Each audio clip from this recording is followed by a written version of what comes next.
महंगाई, बेरोजगारी, अग्निपथ योजना और रोजमर्रा की जरूरी चीजों पर जीएसटी बढ़ाने के विरोध में कांग्रेस आज पूरे देश में विरोध प्रदर्शन कर रही है। इसी सिलसिले में गुरुवार को राजधानी में कांग्रेस ने एक बड़ा आंदोलन किया।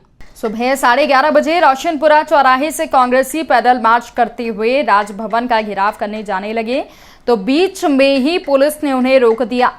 इसके बाद नेता प्रतिपक्ष डॉक्टर गोविंद सिंह, पूर्व केंद्रीय सुरेश पचौरी, कांतिलाल भूरिया समेत कांग्रेस के कई वरिष्ठ नेता सड़क पर ही धरने पर बैठ गए। उधर विधायक पीसी शर्मा और कुणाल चौधरी बैरिकेड्स के ऊपर चढ़ गए, जिन्हें पुलिस ने हटा दिया। कुछ देर बाद प्रदर्शन करने के बाद कांग्रेसी लौट गए। कांग्रेस के आंदोलन के चलते भारी संख्या में पुलिस बल वहां पर तैनात किया गया, लेकिन कांग्रेस राजभवन के घेराव करने पर अड़े हुए थे। बावजूद वो घेराव करने नहीं जा सके और करीब पौने घंटे के बाद आंदोलन खत्म हो गया। इस आंदोलन में विजय लक्ष्मी साधो, महिला कांग्रेस की प्रदेश अध्यक्ष विभा पटेल, विधायक पीसी शर्मा, आरिफ मसूद, कुणाल चौधरी, जिला अध्यक्ष कैलाश मिश्रा, गुड्डू चौहान, मोहम्मद सगीर, अमित शर्मा के साथ कांग्रेसी मौजूद थे।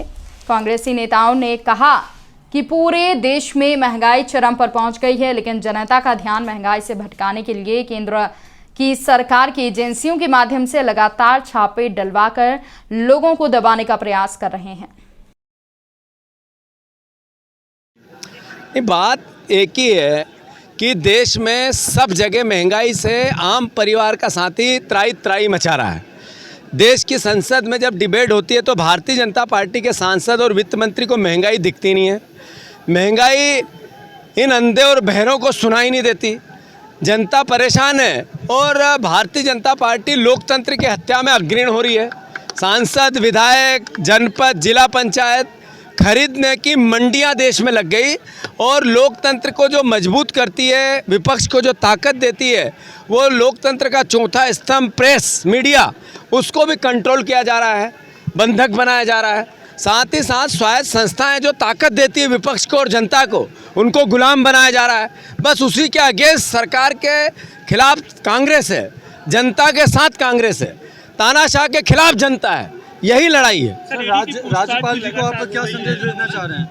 राज्यपाल जी को अभी यहाँ राज्यपाल को यही संदेश देना चाहते हैं कि संविधान की रक्षा करो, लोकतंत्र की रक्षा करो, देश में लोकतंत्र कायम रहे, इसके लिए आपके ज़मीर को जगाओ और जो स्वायत्त संस्थाएं, संवैधानिक व्यवस्थाएं, उनकी रक्षा करो। क्या लगता है आपको ईडी के बहाने कहीं न कहीं दूसरे मुद्दों से ध्यान भटकाना चाहती है? 100%, 100%। आज आपने एक चीज कही है कि जो सरकार के हित के लेकर जो काम कर रहे अधिकारी, भ्रष्ट अधिकारी है, उनको सबक सिखाने की बात आपने कही। 100%। वो लोग जो बीजेपी के कार्यकर्ता बने और सरकार की तनख्वाह ले रहे हैं, वो लोग जिसको कोर्ट ने कहा कि आप गुलाम की तरह काम करते हो, पन्ना कलेक्टर को कहा, वो कलेक्टर जिन्होंने जनपद सदस्यों को बंधक बनाया, पुलिस प्रशासन जिनने जिला पंचायत सदस्यों को उठाया, उनके ये अपने आप में उन अधिकारियों की सूची बनाना चाहिए। लोकतंत्र को कायम रखना है तो प्रशासनिक व्यवस्था को सुधारना विपक्ष का दायित्व है। करेंगे। सर, प्रशासन आपको अभी रोक रही है तो फिर आप कैसे आगे? अब आगे बढ़ेंगे, गिरफ्तारी देंगे। Okay, thank you sir. समूचे देश में हमारी नेता माननीय सोनिया गांधी जी के आह्वान पर पूरे देश में महंगाई, बेरोजगारी, अग्निपथ योजना और बच्चों के और आम आदमी गरीब के भोजन पर जो डाका डालने का काम किया जीएसटी के माध्यम से, इस सब के विरोध में आज कांग्रेस पार्टी पूरे प्रदेश में ब्लॉक से लेकर जिला और भोपाल की राजधानी में हम लोग राजभवन में का घेराव करने के लिए अपनी मांगों के समर्थन में ज्ञापन देने जा रहे हैं। सर, नेशनल हेराल्ड का मामला भी लेकिन लगातार चल रहा है। ईडी और सीबीआई ये सब उनके भारतीय जनता पार्टी के गुलाम बन गए हैं। उनकी एजेंसी बन के विपक्षी दलों के नेताओं को परेशान करना, उनकी संपत्ति लूटना, 2000 चला के बर्बाद करना, जो ब्रिटिश सरकार में नहीं हुआ, वो इस प्रकार हिटलर के उपासक लोग जो आज सरकार में बैठ गए हैं, इस तरह का कृत्य कर रहे हैं। जनता अब गर्म है, तैयार बैठी है, नाराजगी बढ़ रही है, आक्रोश बढ़ रहा है। ये एक उबाल के साथ जिस प्रकार लंका में जनता ने वहाँ सरकार उखाड़ फेंकी, उसी प्रकार मैं भी अपील करता हूँ मध्य प्रदेश के नौजवानों से बुद्धिजीवियों से कि यहाँ भी प्रजातंत्र को बचाने के लिए अब इंतजार नहीं करना। जिंदा कौमें 5 साल इंतजार नहीं करती चुनाव के, अब इंतजार नहीं करना सरकार उठाने के लिए। का मामला बढ़ता जा रहा है। नेशनल अलार्म जिस तरह से महंगाई, बेरोजगारी, भ्रष्टाचार, जीएसटी जो सभी वस्तुओं पे लगा दी, आवश्यक वस्तुओं पे, ये इससे पूरे देश की जनता, मध्य प्रदेश की जनता भी अछूती नहीं है।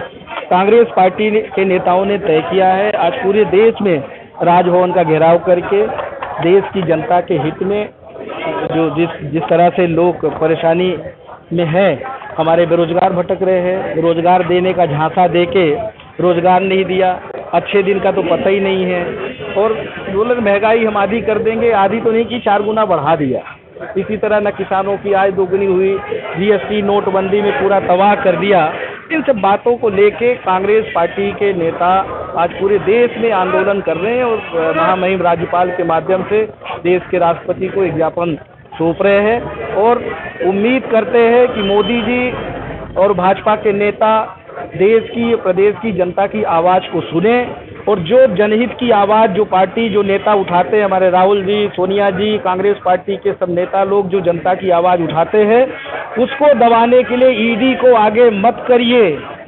ईडी परमानेंट नहीं है, ये देश की जनता परमानेंट है। अच्छे अच्छों को ऊपर चढ़ा देती है और कान पकड़ के नीचे भी उतार देती है, और आपकी भी वो गिनती शुरू हो गई है। मध्य प्रदेश में पंचायत चुनाव में और निकाय चुनाव में जिस तरह के रिजल्ट आए हैं, धनबल, बाहुबल और सत्ता के दबाव में आपने भले ही कुछ जगह परिषद बना ली हो, पर जनता ने कांग्रेस पार्टी की तरफ समर्थन दिया था और आने वाले विधानसभा चुनाव में एक तरफा मध्य प्रदेश में कांग्रेस की सरकार बनेगी।